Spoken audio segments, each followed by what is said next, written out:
our win is not necessarily just for us. Third-party funding to prevent future abuses. It is not fair to make accusations against UPNM. It's just so hard. It's so competitive.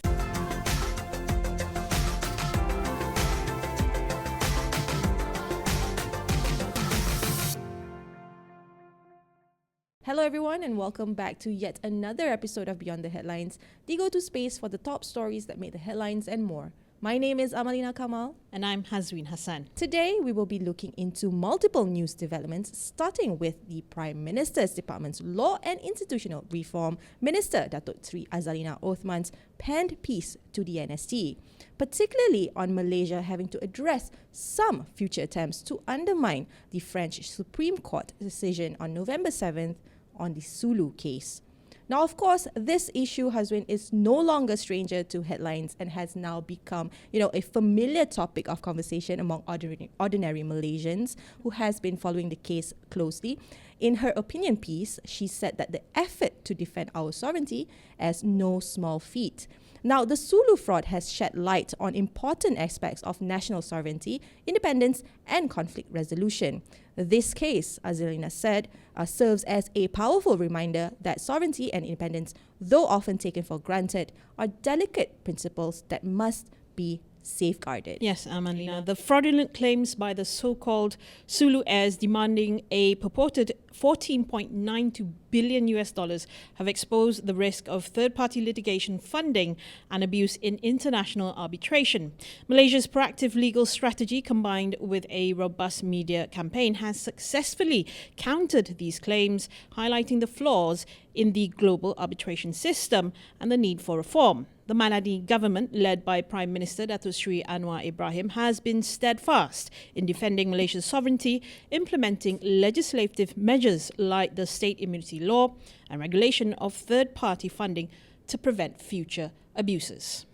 Well, the drama certainly didn't end there, Hazwin, because reopening old wounds, the lead lawyer for the heirs of the defunct Sulu Sultanate claims that Malaysia's recent victory in the French Supreme Court is a spectacular own goal.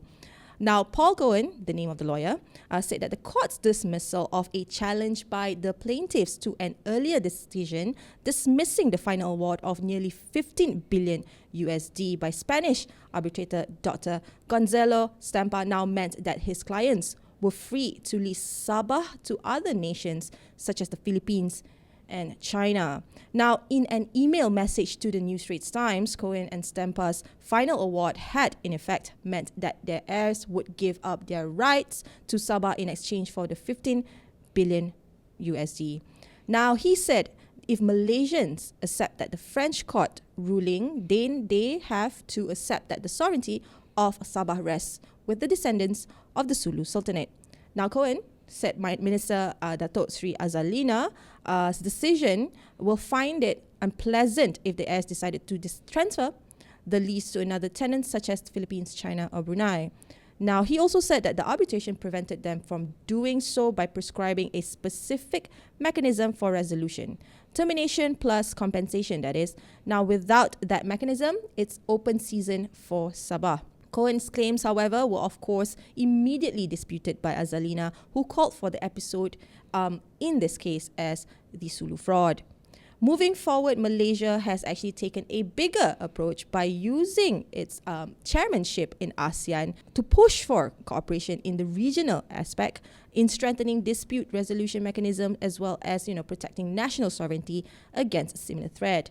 Now, to summarize, I would say that our win is not necessarily just for us, but for the future of Malaysians in ensuring that our independence is kept, without any turmoil.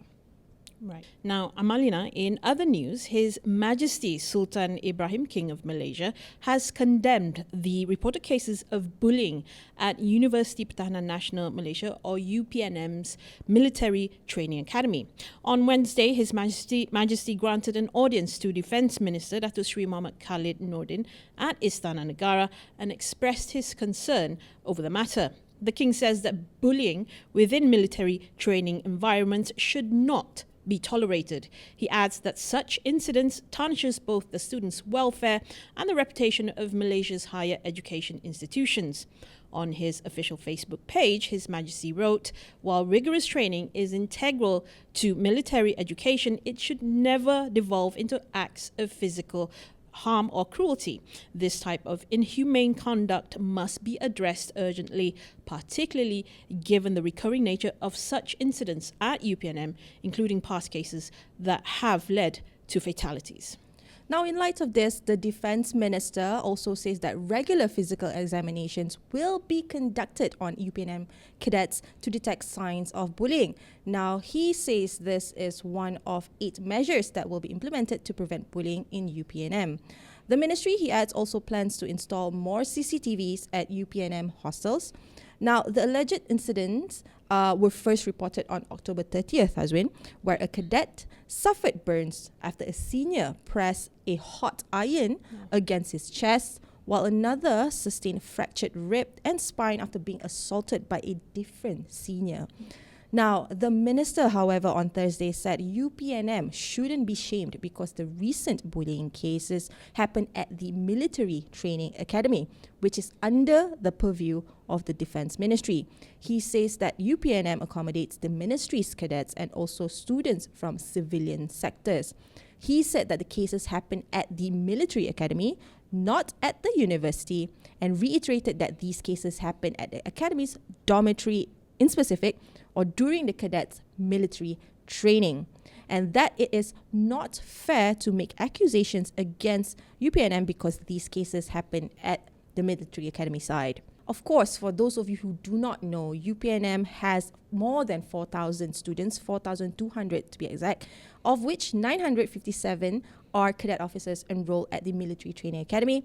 Now, with this case, taking flight and expanding across the nation, the Dewan Rakyat, of course, took its time to discuss the case on Thursday, seeing how this unfortunate incident happened again, which have scarred many, particularly when we've seen this happening in the past, right? Mm-hmm. Now, this is, of course, apart from discussing another pertinent issue that grips the nation, the reasons behind Fashion Valet Sdn Berhad's investment failure by Khazanah Nasional Berhad and Pemodalan Nasional Berhad. Now, during the Minister's question time in Dewan Rakyat, Royal Malaysian Navy retired Commander Nordin Ahmad Ismail, Perikatan Nasional's Member of Parliament for Lumut, asked the Defence Minister to outline in detail the efforts and measures being implemented by the Ministry to end bullying at UPNM. Meanwhile, Sharlina Abdul Rashid, Pakatan Harapan's Bukit Bendera Member of Parliament, questioned the Finance Minister on the reasons behind Khazanah and PNB's investment failure in Fashion Valet. Hazrin, we are actually expecting more of the debates transgressing if it is not addressed adequately. And I think it's high time for our political leaders, or at least those in the authority, to at least, manage the expectation, not just of the people or the officials in Dewan Rakyat, but the public at large. Mm-hmm. For sure, Malina. And in news from the other side of the world, from South America, Prime Minister Datuk Sri Anwar Ibrahim has been conferred the prestigious Order of the Sun of Peru, or in Spanish, El Sol del Peru. The title is Peru's highest honor, awarded to sovereigns, heads of state, heads of governments, ministers of foreign affairs, ministers of state, accredited foreign ambassadors, or presidents of public authorities. The insignia of the Grand Cross is a compound of the Grand Officer's badge, a purple sash worn across the right shoulder, from which a commander's medal is hung. Anwar said on his Facebook page that he is deeply honoured, adding that his distinguished award was established soon after Peru declared its independence from Spain in 1821, making it, Amalina, the oldest civilian honour in all of the Americas. His post further read, "As with any honour I receive in my role as Prime Minister, I accept this distinction on behalf of all the people of Malaysia. We will cherish this as a symbol of the enduring friendship between our two nations." The investiture of the award by Peruvian President Dina Ercilia Boluarte Zegara took place at the Government Palace on Wednesday. Anwar's visit to Peru, which includes his participation in the 31st APEC Economic Leaders Meeting, or AELM, from November 14th to 16th, is expected to strengthen bilateral relations between Malaysia and Peru. Anwar, who arrived in Lima on November 12th, is accompanied by Foreign Minister Datuk Seri Muhammad Hassan and Investment, Trade and Industry Minister Tengku Datuk Seri Zafrul Aziz. This marks the beginning of his first official visit to South America. With President Zagara, the Prime Minister will discuss bilateral issues and cooperation to strengthen relations between Kuala Lumpur and Lima.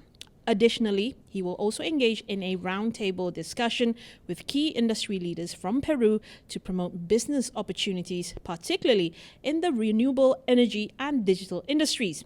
Representatives from global companies such as TikTok and Google are also expected to meet with the Prime Minister. He will also deliver Malaysia's intervention at the AELM retreat session on November 16th. During the AELM, the Prime Minister is scheduled to hold bilateral meetings with fellow APEC leaders, including from Japan and New Zealand. Azalina. Yeah, he is actually like receiving a lot of activities and a lot of like, I suppose, celebrations there in South America, right? Yep. And also just to include, because I did the other day have an interview with the Brazilian ambassador. So he did say that upon a special invitation, they'll also be receiving Anwar. So that is part of his Latin America visit as well. Tour. The visit to Brazil. Yep. Still on international news, but back to Malaysia. I mean, I suppose on the Malaysian front, we will be experiencing some sort of like setback in this. Any one of you back at home, or at least you, husband, are you a Netflix account holder? No, I'm not. I've never paid a single penny towards Netflix because I don't have an account. Yep. So how do you stream movies? Well, I normally watch the free ones on YouTube, and that's pretty much it. And I don't even have the premium YouTube account. So Right. Yeah. I mean, I suppose you're not missing out on anything, or probably you're not affected in this, because apparently Netflix has announced an immediate increase in subscription prices for Malaysian customers, covering all plan types. Okay. Now, the price adjustments affect Netflix Basic, Standard, Premium and mobile plans. Now, for the basic plan, at this moment, it will cost 29 ringgit and 90 cents per month. That's up from 28 ringgit. I suppose that's just a 1 ringgit and 90 cent increase, so that's okay. But the standard plan has risen from 45 ringgit to 49.90 ringgit, while the premium plan has increased from 55 ringgit to, get this, 62 ringgit and 90 cents. Right. The mobile plan, although the plan is relatively low, it's 17 ringgit, it'll go up 18 ringgit 90 cents. So I suppose the basic plan and the mobile plan, you don't see so much of a price hike, but the the more premium plans, you'll probably have an issue with it. But if you're a movie buff, I don't see the problem in assessing this, because customers who share standard and premium plans have noted to be abusing them. Hence, I think this is probably why Netflix has taken up this sort of measures, right? So customers who share this particular standard and premium plans outside of their household will be charged an extra 13 ringgit monthly for each additional user. So you do the math. Right. Now, of course, this came just in May, after Netflix banned password sharing and limits sharing to users staying only within the same household, what I just mentioned earlier. And the fee will be billed to the main account holder. Now, the price hikes are expected to impact Netflix add-on packages offered through various telcos and pay TV providers, among them Astro. But I suppose a little bit of good news for Astro users. While, yes, they have confirmed that the package prices will be seeing an increase, you won't see a hike in their plan until March of next year. So I suppose kudos to that. I mean, I don't know what's Netflix end game here, because it was supposed to be the OTT platform, right? That people go to. They want to opt out from the pay-per-view sort of services and go to Netflix. Now they've been increasing it.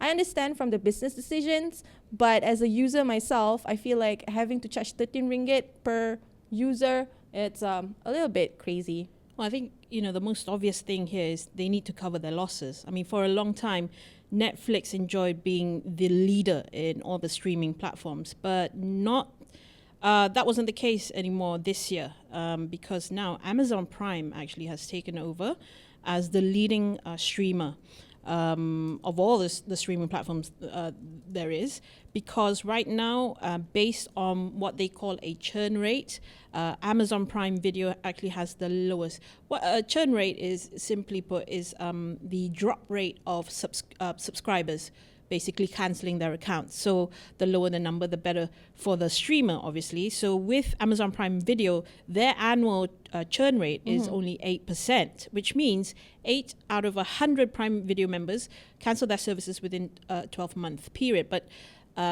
it's not quite the same for Netflix, on the other hand, because while it's not that big of a difference, because Netflix's annual churn rate is 9%, their monthly churn rate is 2%, which, if you think about it, is actually quite high. Because imagine, you've got 2 out of 100 people cancelling their accounts every month. So this price hike is probably not going to be encouraging more people to register. Definitely not going to encourage me to start registering and paying a monthly fee. But, the obvious, as I said earlier, it's definitely to cover their losses. So they're not probably going to get like new users, and then they're not looking into the retention plan for the existing users. I suppose they're just bulking up in terms of their losses, the leakages here, right? It's across the board, I'd say. I mean, across all these streaming platforms, there is a huge there has been a huge deficit in terms of profit recorded, only because it's just so hard. It's so competitive. There's so many. I can't even, from the top of my head, I think I can only give you like 3 streaming platforms. I know there's Apple TV, there's Amazon Prime Video, and there's Netflix. But there's a huge list to add to that. So it's highly competitive. They've got to keep their prices competitive. And what else can they do, really, to mark up their losses? They have to hike up prices. But eventually, time will tell whether or not it's sustainable, because if it's good enough, if the content is good enough on Netflix, people will pay a premium. People wouldn't mind if content is great, if there's quality content. But, I think I've been, I don't know about you, but from the days of cable TV, we've had that quite, there's been that period, years or era, where we were just consuming cable TV, right? And not so much IPTV and the sort of streaming platforms we have now.